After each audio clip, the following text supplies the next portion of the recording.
ਤੇ ਅਸੀਂ ਨਸ਼ੇ ਦੇ ਏਰੀਏ 'ਚ ਅਸੀਂ ਸੇਫ ਨਹੀਂ ਆ, ਫੀਲ ਨਹੀਂ ਕਰਦੇ। ਵੂਮਨਸ ਨੂੰ ਬਰਾਬਰ ਰਿਸਪੈਕਟ ਮਿਲਣੀ ਚਾਹੀਦੀ ਹੈ ਮੇਲਸ ਦੇ ਬਰਾਬਰ। ਅੱਜ ਹੀ ਕੌਮਾਂਤਰੀ ਮਹਿਲਾ ਦਿਵਸ ਹੈ, ਅਸੀਂ ਘਰ ਬੈਠ ਕੇ ਮਨਾ ਨਹੀਂ ਸਕਦੇ, ਅਸੀਂ ਸੜਕਾਂ ਤੇ ਰੁਲ ਰਹੇ ਹਾਂ। ਸਰਕਾਰਾਂ ਸਾਡੀ ਆਵਾਜ਼ ਨਹੀਂ ਸੁਣ ਰਹੀਆਂ। ਜਿਹੜੇ ਸਰਕਾਰ ਮਾਨ ਭੱਤਾ ਦਿੰਦੀ ਆ ਉਹਦੇ 'ਚ ਘਰ ਦੇ ਗੁਜ਼ਾਰੇ ਨਹੀਂ ਚੱਲਦੇ ਹੈਗੇ, ਤਾਂ ਅਸੀਂ ਘੱਟੋ ਘੱਟ ਚਾਹੁੰਦੇ 20,000 ਸਾਡੀ ਸੈਲਰੀ ਕੀਤੀ ਜਾਵੇ। ਪਹਿਲਾਂ ਸਾਨੂੰ ਹੈਲਪਰਾਂ ਨੂੰ ਦਿੱਤਾ ਜਾਂਦਾ ਸੀ 3750 ਰੁਪਏ, ਵਰਕਰ ਸੀਗੇ ਉਹਨਾਂ ਨੂੰ ਦਿੱਤਾ ਜਾਂਦੇ ਸੀ 7500 ਰੁਪਏ। ਤੁਸੀਂ ਆਪ ਸਮਝਦਾਰ ਹੋ ਵੀ 5100 ਰੁਪਏ 'ਚ ਉਹਨਾਂ ਦਾ ਗੁਜ਼ਾਰਾ ਕਿਵੇਂ ਚੱਲਦਾ ਹੈ।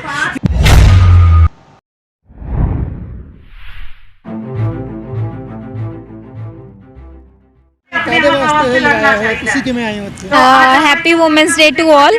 ਅੱਜ ਵੂਮਨਸ ਡੇ ਹੈ, ਇੱਥੇ ਸਾਰੀ ਵੂਮਨਸ ਦੇ ਲਈ ਸਪੋਰਟ ਕਰਦੇ ਪਏ ਆ। ਇੱਥੇ ਧਰਨਾ ਲੱਗਿਆ ਹੋਇਆ ਹੈ ਕਿ ਜਿਨ੍ਹਾਂ ਨੂੰ ਆਪਣੀ ਲੱਗਦਾ ਹੈ ਕਿ ਹੱਕ ਨਹੀਂ ਮਿਲ ਰਹੇ, ਉਹ ਸਾਰੇ ਆਪਣੇ ਹੱਕਾਂ ਲਈ ਬੋਲ ਰਹੇ ਆ। ਕਿਉਂਕਿ ਹੈਪੀ ਵੂਮਨਸ ਡੇ ਤਾਂ ਹੈ ਬਟ ਆਪਾਂ ਸੇਫ ਨਹੀਂ ਆ, ਨਾ ਤਾਂ ਕੁੜੀਆਂ ਸੇਫ ਹੈ, ਨਾਲੇ ਇੱਥੇ ਪੰਜਾਬ ਦੇ ਵਿੱਚ ਮੈਨੂੰ ਸਭ ਤੋਂ ਜ਼ਿਆਦਾ ਪੰਜਾਬ ਦਾ ਹੀ ਲੱਗਦਾ ਕਿਉਂਕਿ ਮੈਂ ਖੁਦ ਪੰਜਾਬ ਤੋਂ ਹਾਂ, ਮੈਂ ਬਠਿੰਡੇ ਤੋਂ ਹਾਂ, ਤਾਂ ਮੈਨੂੰ ਲੱਗਦਾ ਇੱਥੇ ਸਭ ਤੋਂ ਜ਼ਿਆਦਾ ਨਸ਼ਾ ਹੈ ਫਸਟ ਆਫ ਆਲ। ਤੇ ਅਸੀਂ ਨਸ਼ੇ ਦੇ ਏਰੀਏ 'ਚ ਅਸੀਂ ਸੇਫ ਨਹੀਂ ਆ, ਫੀਲ ਨਹੀਂ ਕਰਦੇ।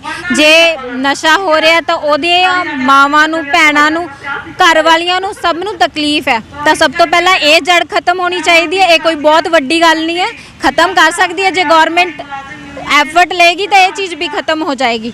ਤੇ ਦੂਸਰੀ ਗੱਲ, ਵੂਮਨਸ ਨੂੰ ਬਰਾਬਰ ਰਿਸਪੈਕਟ ਮਿਲਣੀ ਚਾਹੀਦੀ ਹੈ ਮੇਲਸ ਦੇ ਬਰਾਬਰ। ਆਪਾਂ ਨਹੀਂ ਕਹਿ ਰਹੇ ਉਹਨਾਂ ਤੋਂ ਜ਼ਿਆਦਾ, ਬਰਾਬਰ ਹੋਣਾ ਚਾਹੀਦਾ, ਬਰਾਬਰ ਹੱਕ ਮਿਲਣੇ ਚਾਹੀਦੇ ਆ ਤੇ ਵੂਮਨ ਵੀ ਬਹੁਤ ਜ਼ਿਆਦਾ ਗਰੋ ਕਰ ਸਕਦੀਆਂ। ਅੱਜ ਵੂਮਨਸ ਡੇ ਤੇ ਕਾਫੀ ਔਰਤਾਂ ਕਿਸੇ ਕਲੱਬਾਂ 'ਚ, ਹੋਟਲਾਂ 'ਚ ਪਾਰਟੀਆਂ ਮਨਾ ਰਹੀਆਂ, ਉਹਨਾਂ ਨੂੰ ਤੁਸੀਂ ਕਿਵੇਂ ਦੇਖਦੇ ਹੋ? ਦੇਖੋ ਇਹ ਚੀਜ਼ਾਂ ਅਗਰ ਆਪਾਂ ਦੇਖਦੇ ਹਾਂ ਐਟ ਲੈਵਲ ਆਫ ਵੂਮਨਸ ਤਾਂ ਆਪਾਂ ਸੋਚਦੇ ਹਾਂ ਵੀ ਵੂਮਨਸ ਪਾਰਟੀ ਕਰ ਰਹੀਆਂ, ਬਟ ਇਹ ਪਾਰਟੀਆਂ ਤਾਂ ਮਰਦ ਕਿੱਦਣ ਤੋਂ ਕਰਦੇ ਆ ਰਹੇ ਆ। ਜੇ ਵੂਮਨਸ ਪਾਰਟੀਆਂ ਕਰ ਰਹੀਆਂ ਤਾਂ that's not a big issue. ਮੈਂ ਤਾਂ ਉਹ ਕਹਿ ਰਹੀ ਹਾਂ ਜਿਹੜੀਆਂ ਲੇਡੀਜ਼ ਆਪਣਾ ਜਿਸਮ ਵੇਚ ਕੇ ਵੀ ਕਮਾਈ ਕਰ ਰਹੀਆਂ ਤਾਂ ਉਹਨਾਂ ਦੀ ਕੋਈ ਮਜਬੂਰੀ ਹੈ, ਉਹ ਰੋਂਗ ਨਹੀਂ ਹੈ। ਤਾਂ ਇਸ ਲਈ ਅਸੀਂ ਕਹਿ ਨਹੀਂ ਸਕਦੇ ਕਿਸੇ ਨੂੰ ਵੀ ਬੁਰਾ। ਅਗਰ ਉਹਨਾਂ ਨੂੰ ਤੁਸੀਂ ਗਵਰਨਮੈਂਟ ਜੌਬ ਦਿਓ ਤਾਂ ਉਹ ਇਹ ਚੀਜ਼ਾਂ ਨਾ ਕਰਨ, ਇਹ ਚੀਜ਼ਾਂ ਬੰਦ ਹੋ ਜਾਣ। ਔਰ ਬਾਕੀ ਆਪਾਂ ਹਰ ਕੋਈ ਆਪਣੇ ਕਲਚਰ ਨੂੰ ਸੇਫ ਰੱਖਣਾ ਚਾਹੁੰਦਾ, ਕੋਈ ਨਹੀਂ ਚਾਹੁੰਦਾ। ਸ਼ਾਇਦ ਕਿਸੇ ਦੀ ਕੋਈ ਮਜਬੂਰੀ ਹੋਊਗੀ, ਜੇ ਪਾਰਟੀ ਕਰਦੀਆਂ ਮੈਂਟਲੀ ਹਰਾਸ ਹੋਣਗੀਆਂ, ਉਹਨਾਂ ਨੂੰ ਇੱਕ ਦਿਨ ਮਿਲਿਆ ਤਾਂ ਉਹਨਾਂ ਨੇ ਪਾਰਟੀ ਕਰ ਲਈ। ਇਹ ਨਹੀਂ ਹੈ ਕਿ ਵੀ ਹਰ ਪਰਸਨ ਗਲਤ ਹੈ। ਜੇ ਮਰਦ 2% ਗਲਤ ਹੋ ਸਕਦੇ ਤਾਂ ਵੂਮਨ ਵੀ 2% ਗਲਤੀਆਂ ਕਰ ਸਕਦੀਆਂ। ਉਹ ਇਨਸਾਨ ਹੈ, ਇਨਸਾਨ ਗਲਤੀਆਂ ਦਾ ਪੁਤਲਾ ਹੈ। ਇਨਸਾਨ ਹੀ ਨਹੀਂ ਗਲਤੀ ਕਰੂਗਾ ਤਾਂ ਹੋਰ ਰੱਬ ਕਰੂਗਾ। ਲੱਗਦਾ ਵੀ ਉਹਨਾਂ ਨੂੰ ਜਿਹੜੇ ਤੁਸੀਂ ਇਸ਼ੂ ਮਤਲਬ ਲਾਏ ਜਾਂ ਧਰਨਾ ਲਾਇਆ ਜਿਹੜਾ, ਇਸ ਦੇ ਨਾਲ ਖੜ ਕੇ ਜਿਹੜੀਆਂ ਪ੍ਰੋਬਲਮਸ ਹੈਗੀਆਂ ਆਪਣੀਆਂ ਸਮਾਜ ਦੀਆਂ, ਉਹਨਾਂ ਦੇ ਨਾਲ ਖੜਨਾ ਤਾਂ ਚਾਹੀਦਾ। ਹਾਂਜੀ, ਖੜਨਾ ਚਾਹੀਦਾ। ਐਕਚੁਅਲੀ ਇੱਥੇ ਇੱਦਾਂ ਹੈ ਕਿ ਵੀ ਜਿਨ੍ਹਾਂ ਨੂੰ ਲੱਗਦਾ ਹੈ ਕਿ ਸਾਡੀਆਂ ਪ੍ਰੋਬਲਮਸ ਹੈ ਉਹ ਅੱਗੇ ਫਰੰਟ ਤੇ ਆ ਰਹੇ ਹੈ, ਪਤਾ ਨਹੀਂ ਸੋਲਵ ਹੋਣਗੀਆਂ ਕਿ ਨਹੀਂ। ਅਸੀਂ ਤਾਂ ਕਿੱਦਣ ਤੋਂ ਹੀ ਦੇਖਦੇ ਆ ਰਹੇ ਹਾਂ ਗੌਰਮੈਂਟ ਦਾ ਇਹ ਹਾਲ ਹੈ, ਗੌਰਮੈਂਟ ਬਦਲ ਜਾਂਦੀ ਹੈ ਪਰ ਕਿਸੇ ਦੀ ਸੁਣੀ ਨਹੀਂ ਜਾਂਦੀ, ਸਪੋਰਟ ਨਹੀਂ ਕੀਤੀ ਜਾਂਦੀ। ਇਹ ਨਹੀਂ ਪਤਾ ਕਿ ਕਿਸ ਦਿਨ, ਉਹ ਕਹਿੰਦੇ ਹੁੰਦੇ ਆ ਨਾ ਹਰ ਦਿਨ ਵੇਟ ਕਰੀਦੀ, ਕਿਸੇ ਦਿਨ ਕੁਝ ਚੰਗਾ ਵੀ ਹੋ ਸਕਦਾ। ਤਾਂ ਅਸੀਂ ਵੀ ਬਸ ਉਹ ਲੋਟਰੀ ਵਾਲਾ ਸਿਸਟਮ ਹੈ, ਕੀ ਪਤਾ ਕੁਝ ਚੰਗਾ ਹੋ ਜਾਏ ਵੂਮਨਸ ਲਈ। ਪਬਲਿਕ ਕੋਲੇ ਵੋਟ ਦਾ ਬਹੁਤ ਵੱਡਾ ਅਧਿਕਾਰ ਹੈ, ਉਹ ਸਰਕਾਰ ਨੂੰ ਚੇਂਜ ਕਰ ਸਕਦੀ ਹੈ। ਜੇ ਉਹ ਸਹੀ ਸਰਕਾਰ ਦੀ ਚੋਣ ਨਹੀਂ ਕਰਦਾ ਪਰ ਵੋਟ ਤੋਂ ਵੀ ਜ਼ਿਆਦਾ ਲੋਕਾਂ ਨੂੰ ਬੇਸਿਕ ਨੀਡਸ ਨਹੀਂ ਪੂਰੀਆਂ ਹੁੰਦੀਆਂ, ਉਹਨਾਂ ਕੋਲ ਪੈਸੇ ਨਹੀਂ ਹੁੰਦੇ। ਕੁਝ ਲੋਕ ਕਹਿ ਦਿੰਦੇ ਅਸੀਂ ਤੁਹਾਨੂੰ ਇਹ ਦੇ ਦਾਂਗੇ, ਰਾਸ਼ਨ ਪਾਣੀ ਦੇ ਦਾਂਗੇ, ਵੋਟਾਂ ਵਿਕ ਜਾਂਦੀਆਂ। ਵੱਧ ਤੋਂ ਜ਼ਿਆਦਾ, ਸਭ ਤੋਂ ਜ਼ਿਆਦਾ ਪੋਰਸ਼ਨ ਕਿਹੜਾ? ਗਰੀਬੀ ਦਾ, ਇਸਤਰੀਆਂ ਦਾ, ਅਨਪੜ੍ਹਤਾ ਦਾ। ਜਿੱਥੇ ਮਿਸ ਗਾਈਡੈਂਸ ਹੈ ਤਾਂ ਉੱਥੇ ਹੱਕ ਵੀ ਬਦਲਿਆ ਜਾ ਸਕਦਾ ਹੈ। ਮਤਲਬ ਵੋਟ ਵੀ ਉਹ ਆਪਣੇ ਹੱਕ ਲਈ ਨਹੀਂ, ਆਪਣੀਆਂ ਲੋੜਾਂ ਪੂਰੀਆਂ ਕਰਨ ਲਈ ਦੇ ਦਿੰਦੇ ਆ। ਅਸੀਂ ਕੱਲ ਕਵਰੇਜ ਕੀਤੀ ਸੀ, ਇੱਕ ਔਰਤ ਦਾ, ਉਹ ਮਿਸਤਰੀ ਦਾ ਕੰਮ ਕਰਦੀ ਹੈ, ਉਹਨੂੰ ਬਹੁਤ ਵੱਡੀ ਠੇਕੇਦਾਰ ਕਰਦੀ ਤੇ ਵਧੀਆ ਗੁਜ਼ਾਰਾ ਕਰ ਰਹੀ ਹੈ। ਔਰਤਾਂ ਨੂੰ ਵੀ ਲੱਗਦਾ ਅੱਗੇ ਆਉਣ ਦੀ ਕਿਤੇ ਲੋੜ ਹੈ। ਔਰਤਾਂ ਅੱਗੇ ਆ ਸਕਦੀਆਂ, ਬਹੁਤ ਤੁਹਾਨੂੰ ਨਹੀਂ ਪਤਾ। ਉਹ ਇੰਨਾ ਅੱਗੇ ਪਲੇਟਫਾਰਮ ਦਿਖ ਜਾਂਦਾ ਕਿ ਇਹ ਬੰਦਾ ਇਹ ਬਣ ਚੁੱਕਿਆ, ਬਟ ਉਹਨੇ ਕੀ ਸਟਰਗਲ ਫੇਸ ਕੀਤਾ ਉਹ ਕਿਸੇ ਨੂੰ ਨਹੀਂ ਦਿਖਦਾ। ਕਿਉਂਕਿ ਉਹ ਓਬਵੀਅਸਲੀ ਹੈ ਹਰ ਜਗ੍ਹਾ ਤੇ, ਕਿਸੇ ਵੀ ਆਪਾਂ ਪਲੇਟਫਾਰਮ ਤੇ ਖੜੇ ਹੋਈਏ, ਗੋ ਥਰੂ ਆਪਾਂ ਬੰਦਿਆਂ ਬੁੜੀਆਂ ਦੋਨਾਂ ਰਾਹੀਂ ਹੋਵਾਂਗੇ ਤਾਂ ਉੱਥੇ ਚੰਗੇ ਵੀ ਬੰਦੇ ਮਿਲਣਗੇ, ਬੁਰੇ ਵੀ ਮਿਲਣਗੇ, ਇੱਕ ਵਾਰੀ ਤੁਹਾਨੂੰ ਗਲਤ ਵੀ ਬੋਲਣਗੇ। ਉਹ ਆਣਾ ਹਰ ਬੰਦੇ ਦੀ ਵੱਸ ਦੀ ਗੱਲ ਨਹੀਂ ਹੁੰਦੀ। ਕੋਈ ਸਹਿ ਲੈਂਦਾ ਅੱਗੇ ਆ ਜਾਂਦਾ, ਕੋਈ ਨਹੀਂ ਸਹਿ ਪਾਉਂਦਾ ਉਹ ਪਿੱਛੇ ਹੋ ਜਾਂਦਾ। ਤੁਸੀਂ ਯੂਥ ਆਉਣ ਵਾਲੀਆਂ ਜਿਹੜੀਆਂ ਲੜਕੀਆਂ ਨੇ ਉਹਨਾਂ ਨੂੰ ਕੀ ਮੈਸੇਜ ਦੇਣਾ ਚਾਹੁੰਦੇ ਮੈਂ ਤਾਂ ਇਹੀ ਮੈਸੇਜ ਦਊਂਗੀ ਕਿ ਡਰੋ ਨਾ, ਯੂਨਿਟੀ ਬਣਾ ਕੇ ਰੱਖੋ, ਤੁਹਾਡੀ ਸੁਣੀ ਜਾਊਗੀ। ਧਰਨਾ ਅੱਜ ਵੂਮਨ ਡੇ ਆ, ਬਹੁਤ ਸਾਰੀਆਂ ਲੇਡੀਜ਼ ਤਾਂ ਪਾਰਟੀਆਂ ਕਰ ਰਹੀਆਂ ਤੇ ਤੁਸੀਂ ਧਰਨਾ ਲਾਇਆ ਹੋਇਆ। ਨਹੀਂ, ਅੱਜ ਅਸੀਂ ਧਰਨਾ ਜੋ ਲਾਇਆ ਹੈ ਆਪਣੀ ਮੰਗਾਂ ਨੂੰ ਲੈ ਕੇ ਲਾਇਆ ਹੈ, ਕਿਉਂਕਿ ਅਸੀਂ ਪਿਛਲੇ ਜਦੋਂ ਦੇ 5 ਸਾਲ ਦਾ ਤੋਂ ਸਰਕਾਰ ਬਣੀ ਹੈ ਤਾਂ ਸਾਡੀ ਕੋਈ ਉਹਨਾਂ ਨੇ ਸੁਣਵਾਈ ਨਹੀਂ ਕੀਤੀ ਹੈਗੀ। ਤਾਂ ਅਸੀਂ ਇਹ ਸਾਡਾ ਜਿਹੜਾ ਅੱਜ ਦਾ ਦਿਨ ਹੁੰਦਾ ਹੈ ਸਪੈਸ਼ਲ ਡੇ ਹੁੰਦਾ ਹੈ ਵੀ ਆਪਣੀ ਮੰਗ ਹੈ ਸਰਕਾਰ ਨੂੰ ਦੱਸ ਸਕੀਏ। ਤੇ ਅਸੀਂ ਮੋਦੀ ਸਰਕਾਰ ਨੂੰ ਇਹ ਦੱਸਣਾ ਚਾਹੁੰਦੇ ਹਾਂ ਵੀ ਔਰਤ ਕਮਜ਼ੋਰ ਨਹੀਂ ਹੈ, ਵੀ ਆਪਣਾ ਹੱਕਾਂ ਲਈ ਉਹ ਕੁਝ ਵੀ ਕਰ ਸਕਦੀ ਹੈ। ਤੇ ਇੱਕ ਜਿਹੜੀ ਆ ਹਰਿਆਣਾ ਦੀ ਖੱਟਰ ਸਰਕਾਰ ਹੈ ਔਰਤਾਂ ਤੇ ਬਹੁਤ ਜ਼ੁਲਮ ਕਰ ਰਹੀ ਹੈ, ਵੀ ਉਹਨਾਂ ਨੂੰ ਸੜਕਾਂ ਤੇ 2 ਮਹੀਨੇ ਹੋ ਗਏ ਵਿਚਾਰਿਆਂ ਨੂੰ ਆਪਣੇ ਹੱਕ ਲੈਣ ਲਈ, ਪਰ ਖੱਟਰ ਸਰਕਾਰ ਕੇ ਸਰ ਤੇ ਜੂ ਤੱਕ ਨਹੀਂ ਰੇਂਗ ਰਹੀ। तो इस करके ਅਸੀਂ ਅੱਜ ਇਹ ਧਰਨਾ इसलिए ਲਾਇਆ ਹੈ, एक तो खट्टर सरकार ਦਾ ਪੁਤਲਾ ਫੂਕਾਂਗੇ, एक ਅਸੀਂ ਮੋਦੀ ਸਰਕਾਰ ਦਾ ਪੁਤਲਾ ਫੂਕਾਂਗੇ ਵੀ ਸ਼ਾਇਦ ਸਾਡੀ ਆਵਾਜ਼ ਇਹ ਸਰਕਾਰ ਤੱਕ ਚਲੀ ਜਾਵੇ। ਲੇਕਿਨ ਅਸੀਂ ਇਹ ਸੋਚਦੇ ਵੀ ਜੇ ਸਰਕਾਰ ਸਾਡੀਆਂ ਨਹੀਂ ਮੰਨੂਗੀ ਤਾਂ ਫਿਰ ਅਸੀਂ ਹੋਰ ਵੀ ਆਪਣਾ ਸੰਘਰਸ਼ ਜਿਹੜਾ ਉਹ ਤੇਜ਼ ਕਰਾਂਗੇ। ਕਿਹੜੇ ਡਿਪਾਰਟਮੈਂਟ ਦੇ ਤੁਸੀਂ ਕੀ ਮੰਗਾਂ ਨੇ ਤੁਹਾਡੀਆਂ? ਹਾਂਜੀ, ਮੈਂ ਆਂਗਨਵਾੜੀ ਮੁਲਾਜ਼ਮ ਯੂਨੀਅਨ C2 ਦੀ ਹੈਗੀ ਆ, ਮੇਰਾ ਨਾਮ ਪ੍ਰਤਿਭਾ ਸ਼ਰਮਾ ਹੈ। ਤੇ ਅਸੀਂ ਸਾਡੀ ਜਿਹੜੀ ਮੰਗਾ ਹੈਗੀ ਹੈ, ਸਾਡਾ ਮਾਨ ਭੱਤਾ ਜਿਹੜਾ ਹੈਗਾ ਉਹ ਵਧਾਇਆ ਜਾਵੇ। ਮਾਨ ਭੱਤਾ ਸਾਨੂੰ ਇੱਕ ਬਸ ਮਾਨ ਭੱਤਾ ਦਿੱਤਾ ਜਾਂਦਾ ਜਿਵੇਂ ਵੀ ਸਰਕਾਰੀ ਦਾਇਰੇ 'ਚ ਨਹੀਂ ਲਾਇਆ ਗਿਆ। तो इस करके ਅਸੀਂ ਚਾਹੁੰਦੇ ਹਾਂ ਵੀ ਸਾਨੂੰ ਸਰਕਾਰੀ ਦਾਇਰੇ 'ਚ ਲਾਇਆ ਜਾਵੇ, ਸਰਕਾਰੀ ਦਰਜਾ ਦਿੱਤਾ ਜਾਵੇ, ਸਾਡਾ ਮਾਨ ਭੱਤਾ ਵਧਾਇਆ ਜਾਵੇ। ਤੇ ਇੱਕ ਸਾਡੇ ਜਿਹੜੇ 3 ਤੋਂ 6 ਸਾਲ ਦੇ ਬੱਚੇ ਉਹ ਸਕੂਲਾਂ 'ਚ ਭੇਜ ਦਿੱਤੇ ਗਏ ਆ, ਉਹਨਾਂ ਨੂੰ ਸਾਡੇ ਸੈਂਟਰਾਂ ਵਿੱਚ ਵਾਪਸ ਲਾਇਆ ਜਾਵੇ। ਚਰਨਜੀਤ ਸਿੰਘ ਚੰਨੀ ਮੁੱਖ ਮੰਤਰੀ ਬਣਨ ਤੋਂ ਬਾਅਦ ਕਾਫੀ ਉਹਨਾਂ ਨੇ ਫੈਸਲੇ ਲਏ ਤਾਂ ਸੀ ਤੁਹਾਡੇ ਹੱਕ 'ਚ, ਕੀ ਉਹ ਲਾਗੂ ਨਹੀਂ ਹੋਏ? ਹਾਂਜੀ, ਇਹ ਜਿਹੜੇ ਇੱਕ ਸੀਗਾ ਜਿਹੜੇ ਸਾਡੇ ਸੈਲਰੀਆਂ ਵਧਾਈ ਸੀ, ਜਿਹੜੀ 1500 ਰੁਪਏ ਮਾਨ ਭੱਤਾ ਵਧਾਇਆ ਸੀ, ਸੈਲਰੀ ਨਹੀਂ ਕਹਿ ਸਕਦੇ, ਮਾਨ ਭੱਤਾ ਹੀ ਹੈ ਜਿਹੜਾ ਆਮ ਉਹਨਾਂ ਨੂੰ ਦਿੱਤਾ ਜਾਂਦਾ ਜਿਹੜੇ ਠੇਕੇ ਤੇ ਕੰਮ ਕਰਦੇ ਆ, ਸਾਨੂੰ ਉਵੇਂ ਮਾਨ ਭੱਤਾ ਵਧਾਇਆ ਸੀਗਾ। ਲੇਕਿਨ ਅੱਜ ਕੀ ਮਹਿੰਗਾਈ ਨੂੰ ਦੇਖਦੇ ਹੋਏ ਜੇ ਚਾਹੀਏ ਤਾਂ ਉਸ 'ਚ ਵੀ ਸਾਡਾ ਕੁਝ ਗੁਜ਼ਾਰਾ ਨਹੀਂ ਹੈਗਾ। ਤੁਸੀਂ ਆਪ ਸਮਝਦਾਰ ਹੋ ਬਈ ਜਿਹੜੇ ਸਰਕਾਰ ਮਾਨ ਭੱਤਾ ਦਿੰਦੀ ਹੈ ਉਹਦੇ 'ਚ ਘਰ ਦੇ ਗੁਜ਼ਾਰੇ ਨਹੀਂ ਚੱਲਦੇ ਹੈਗੇ, ਕਿਉਂਕਿ ਕਈ ਭੈਣਾਂ ਸਾਡੀ ਆਂਗਨਵਾੜੀ 'ਚ ਇਹੋ ਜਿਹੀਆਂ ਨੇ ਜਿਨ੍ਹਾਂ ਦੇ ਗੁਜ਼ਾਰੇ ਸਿਰਫ ਆਂਗਨਵਾੜੀ ਤਨਖਾਹ ਤੋਂ ਹੀ ਚੱਲਦੇ ਆ, ਜਿਨ੍ਹਾਂ ਕੋਲੇ ਹੋਰ ਕੋਈ ਸਾਧਨ ਨਹੀਂ ਹੈਗਾ।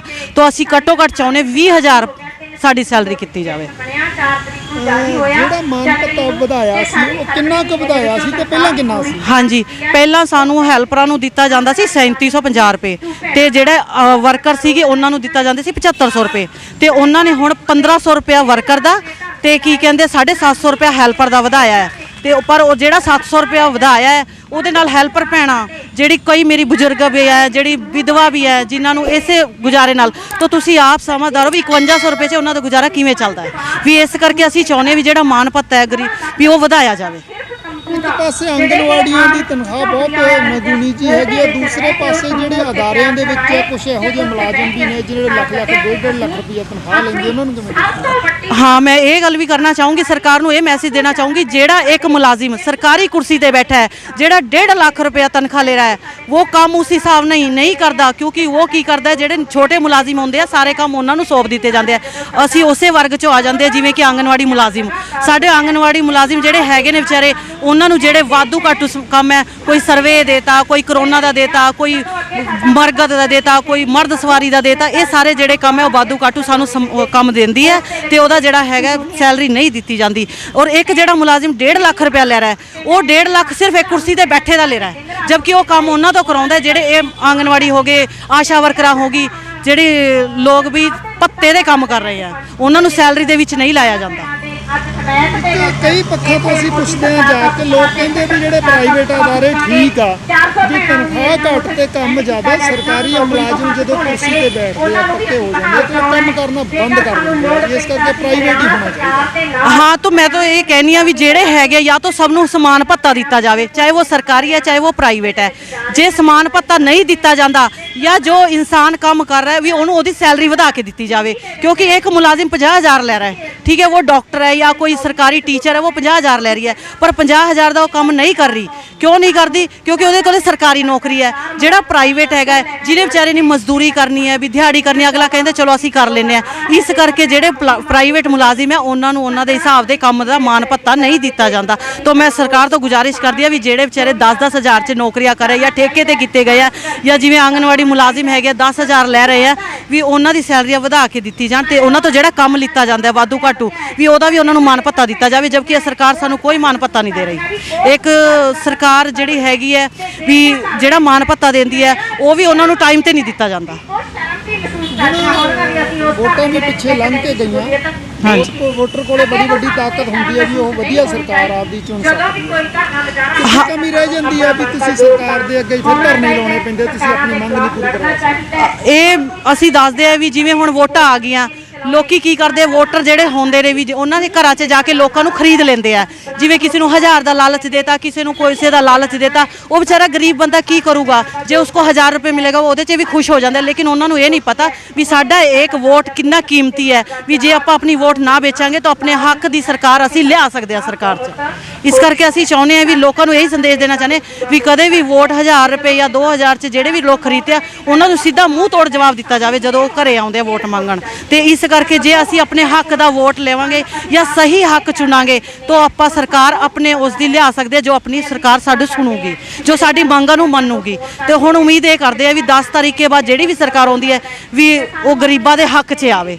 ਇੱਕ ਅੱਜ ਮਹਿਲਾ ਦਿਵਸ ਵੂਮਨ ਡੇ ਆ, ਕੀ ਚਾਹੁੰਦੇ ਔਰਤਾਂ ਨੂੰ ਕੀ ਮੈਸੇਜ ਦੇਣਾ ਚਾਹੁੰਦੇ ਵੀ ਉਹ ਕਿਵੇਂ ਅੱਗੇ ਆਉਣ ਤੇ ਕੀ ਕਰਨਾ ਚਾਹੀਦਾ? ਮੈਂ ਇਹ ਕਹਿੰਦੀ ਹਾਂ ਅੱਜ ਵੂਮਨ ਡੇ ਹੈਗਾ ਹੈ ਵੀ ਅੱਜ ਲੋਕਾਂ ਦੇ ਜਿਹੜਾ ਇਹ ਦਿਵਸ ਮਨਾਇਆ ਜਾਂਦਾ ਹੈ ਇਹ ਮਹਿਲਾਵਾਂ ਦਾ ਹੁੰਦਾ ਹੈ। ਵੀ ਮੈਂ ਇਹ ਕਹਿੰਦੀ ਹਾਂ ਵੀ ਅੱਜ ਕੇ ਟਾਈਮ 'ਚ ਵੀ ਔਰਤ ਨੂੰ ਪੁਰਸ਼ ਕੇ ਮੁਤਾबिक ਕੋਈ ਦਰਜਾ ਨਹੀਂ ਦਿੱਤਾ ਜਾਂਦਾ, ਵੀ ਔਰਤ ਨੂੰ ਵੀ ਇੱਕ ਮਰਦ ਕੇ ਸਮਾਨ ਸਮਝਾ ਜਾਵੇ ਤੇ ਉਹਦੀ ਇੱਜ਼ਤ ਕੀਤੀ ਜਾਵੇ। ਕਈ ਘਰਾਂ 'ਚ ਇਹੋ ਜਿਹੇ ਹੁੰਦੇ ਕਿ ਮਰਦ ਜੋ ਹੈ ਉਹ ਔਰਤਾਂ ਨੂੰ ਇੱਕ ਜੁੱਤੀ ਸਮਝਦੇ ਆ, ਵੀ ਉਹਨਾਂ ਨੂੰ ਘਰੋਂ ਬਾਹਰ ਨਹੀਂ ਨਿਕਲਣ ਦਿੰਦੇ, ਉਹਨਾਂ ਨੂੰ ਅਤਿਆਚਾਰ ਕਰਦੇ ਆ ਔਰ ਵਿਚਾਰੀ ਚੁੱਪਚਾਪ ਸਹਿੰਦੀ ਹੈ। तो मैं यही संदेश देना चाहूँगी है भी आज के टाइम से कोई भी औरत कमज़ोर नहीं है, वो अपने हकों के लिए लड़े, चाहे वो कोई गरीब है चाहे वो अमीर है। ਜਿਹੜੇ ਲੋਕ ਘਰਾਂ 'ਚ ਰਹਿੰਦੇ ਆ ਉਹਨਾਂ ਨੂੰ ਬਾਹਰ ਆ ਕੇ ਪਤਾ ਲੱਗੇ ਵੀ ਕੀ ਚੱਲ ਰਿਹਾ ਬਾਹਰ, ਵੀ ਜਿਹੜੇ ਗਰੀਬ ਲੋਕ ਹੈ ਜਿਹੜੇ ਔਰਤਾਂ ਨੂੰ ਜੁੱਤੀ ਸਮਝਦੇ ਆ उन मर्दा ਨੂੰ ਅੱਜ ਇਹ ਦਿਖਾਣਾ ਚਾਹੀਦਾ ਔਰਤਾਂ ਨੂੰ ਵੀ ਅਸੀਂ ਵੀ ਇੱਕ ਨਾਰੀ ਸ਼ਕਤੀ ਹੈ, ਵੀ ਆਪਣੇ ਹੱਕ ਲਈ ਅਸੀਂ ਲੜ ਸਕਦੇ ਹਾਂ। ਔਰਤਾਂ ਨੂੰ ਮਾਨਸਿਕ ਤੌਰ ਤੇ ਵੀ ਮਜ਼ਬੂਤ ਹੋਣ ਦੀ ਲੋੜ ਹੈ। ਕਈ ਔਰਤਾਂ ਬਹੁਤ ਸਾਰੇ ਉੱਚ ਅਹੁਦਿਆਂ ਤੇ ਪਹੁੰਚ ਗਈਆਂ ਪਰ ਕਈ ਔਰਤਾਂ ਘਰੋਂ ਨਿਕਲਣਾ ਪਸੰਦ ਨਹੀਂ ਕਰਦੀਆਂ। ਉਹ ਉਹਨਾਂ ਦੀ ਮਜਬੂਰੀਆਂ ਹੁੰਦੀ ਹੈ, ਜਿਵੇਂ ਵੀ ਘਰਾਂ 'ਚ ਕੋਈ ਬਾਹਰ ਨਹੀਂ ਜਾਣ ਦਿੰਦਾ, ਕਿਸੇ ਦੇ ਘਰ ਵਾਲੇ ਨੂੰ ਪਸੰਦ ਨਹੀਂ, ਕਿਤੇ ਸੱਸ ਸਹੁਰੇ ਨਹੀਂ ਜਾਣ ਦਿੰਦੇ। ਤਾਂ ਮੈਂ ਤਾਂ ਇਹੀ ਸੰਦੇਸ਼ ਦੇਣਾ ਚਾਹੂੰਗੀ ਵੀ ਜਿਹੜੀ ਵੀ ਔਰਤਾਂ ਘਰੇ ਰਹਿੰਦੀ ਹੈ ਉਹਨਾਂ ਨੂੰ ਬਾਹਰ ਆਉਣਾ ਚਾਹੀਦਾ। ਬਾਹਰ ਆ ਕੇ ਉਹਨਾਂ ਨੂੰ ਪਤਾ ਲੱਗਦਾ ਵੀ ਸਾਡੇ ਹੱਕ ਕੀ ਹੈ, ਸਾਨੂੰ ਕਿਵੇਂ ਲੜ ਕੇ ਹੱਕ ਮਿਲੂਗਾ। ਪਰ ਜਿਹੜੀ ਔਰਤਾਂ ਬਾਹਰ ਨਿਕਲਦੇ ਆ ਉਹਨਾਂ ਨੂੰ ਆਪਣੇ ਹੱਕਾਂ ਬਾਰੇ ਵੀ ਪਤਾ ਤੇ ਉਹਨਾਂ ਨੂੰ ਆਪਣੇ ਹੱਕ ਕਿਵੇਂ ਲੈਣੇ ਉਹ ਵੀ ਪਤਾ ਹੈ। ਤਾਂ ਜਿਹੜੇ ਵੀ ਔਰਤਾਂ ਘਰੇ ਰਹਿੰਦੇ ਆ ਜਿਹਨਾਂ ਨੂੰ ਮਾਨਸਿਕ ਤੇ शारीरिक रूप ਤੋਂ ਟੌਰਚਰ ਕੀਤਾ ਜਾਂਦਾ ਹੈ ਉਹਨਾਂ ਨੂੰ ਆਪਣੀ ਆਵਾਜ਼ ਉਠਾਣੀ ਚਾਹੀਦੀ ਹੈ ਬਾਹਰ ਆ ਕੇ। पर ये प्रशासन है या कोई सरकार है वो एक मजबूर औरत की आवाज़ को दबा दिता जाता है, या तो उसे खरीद लिया जाता है या फिर उसे किसी दबाव पा के वो घरदियां ते उन्होंने बंद कर दिता जाता है। वो अपने हक ਲਈ आवाज़ नहीं उठा सकती। ਕੀ ਨਾਮ ਹੈ? हाँ जी, मैं प्रकाश कौर सोही, जिला प्रधान बठिंडा, आंगनवाड़ी मुलाजम यूनियन सीटू। ਅੱਜ ਕੀ ਪ੍ਰੋਗਰਾਮ ਹੈ ਤੁਸੀਂ ਧਰਨਾ ਲਾਇਆ ਜੀ? ਅੱਜ ਹੀ ਕੌਮਾਂਤਰੀ ਮਹਿਲਾ ਦਿਵਸ ਹੈ ਤੇ ਪਰ ਸਰਕਾਰਾਂ ਨੇ ਸਾਨੂੰ ਇੰਨਾ ਮਜਬੂਰ ਕਰਤਾ ਵੀ ਅਸੀਂ ਇਹ ਦਿਵਸ ਵੀ ਔਰਤ ਦਾ ਹੋਣ ਦੇ ਨਾਤੇ ਅਸੀਂ ਘਰ ਬੈਠ ਕੇ ਮਨਾ ਨਹੀਂ ਸਕਦੇ, ਅਸੀਂ ਸੜਕਾਂ ਤੇ ਰੁਲ ਰਹੇ ਹਾਂ। ਸਰਕਾਰਾਂ ਸਾਡੀ ਆਵਾਜ਼ ਨਹੀਂ ਸੁਣ ਰਹੀਆਂ। ਅੱਜ ਜਨਵਾਦੀ ਇਸਤਰੀ ਸਭਾ ਤੇ ਆਂਗਨਵਾੜੀ ਮੁਲਾਜ਼ਮ ਯੂਨੀਅਨ ਸਾਂਝੇ ਤੌਰ ਤੇ ਇੱਥੇ ਅਸੀਂ ਧਰਨਾ ਲਾਇਆ। ਅੱਜ ਅਸੀਂ ਇੱਕ ਮੋਦੀ ਸਰਕਾਰ ਦਾ ਪੁਤਲਾ ਫੂਕਣਾ ਤੇ ਇੱਕ ਅਸੀਂ ਅੱਜ ਡੀਸੀ ਸਾਹਿਬ ਨੂੰ ਮੰਗ ਪੱਤਰ ਦੇ ਕੇ ਜਾਣਾ ਮੋਦੀ ਦੇ ਨਾਮ।